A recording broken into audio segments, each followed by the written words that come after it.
มาพี่น้องจะแนะนำดินตัวนี้ราคาถึกๆเนาะติดกับทางคอนกรีตเลยดินตัวนี้กว้างอยู่ที่30คูณนะครับ30ราคาอยู่ที่1,600,000 บาทสามารถแบ่งเป็น2ตอนได้ก็คือตอนละ1,600,000 บาทเด้อเนาะ15คูณนะครับ30ถ้าเอา2ตอนก็30คูณนะครับ30ติดกับพร้อมทางคอนกรีตตัวนี้เนาะออกไปใส่ทางง่ายเพียงแต่25วินาทีตอนนั้นก็จะไปฮอตกับทางง่ายตัวนั้นเลยทางคอนกรีต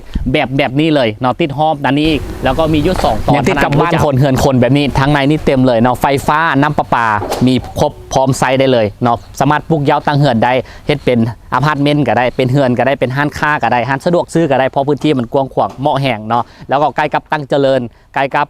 วงเวียนดอนนูนจะไปมซดงโดกจะไปเฮียนอยู่ใส่กาสะดวกสบายเนาะอยู่จุดนี้บอกเลยว่าทำเลที่ว่าเป็นทำเลเงินทำเลทองแน่นอนเนาะเข้ามาทางตัวนี้เป็นทางเล็กซิปไปด้านหน้านี่จะเป็นทางดอนนูนเนาะไปด้านหลังไปออกไปโซ่ทางงอนเส้นนี้เป็นเส้นทางเล็กซิปและดินของเขาก็คือติดกับทางตัวนี้จากจุดนี้เขาไปหาดินเพียงแต่25 วินาทีเท่านั้นเนาะบ้านด้านสร้างห้องนึงจะเป็นทางเข้าดินของเขาก็คือบ้านด้านสร้างห้องซิปจากขี้เข้ามานี่เวลาขี้เข้ามาเส้นให้เนาะไปเทิร์นรถอยู่ด้านหลังทันมากลับมาปุ๊บก็จะเข้ามาห้องนี้เลยเพียงแต่25 วินาทีเท่านั้นก็จะไปฮอตดินเลย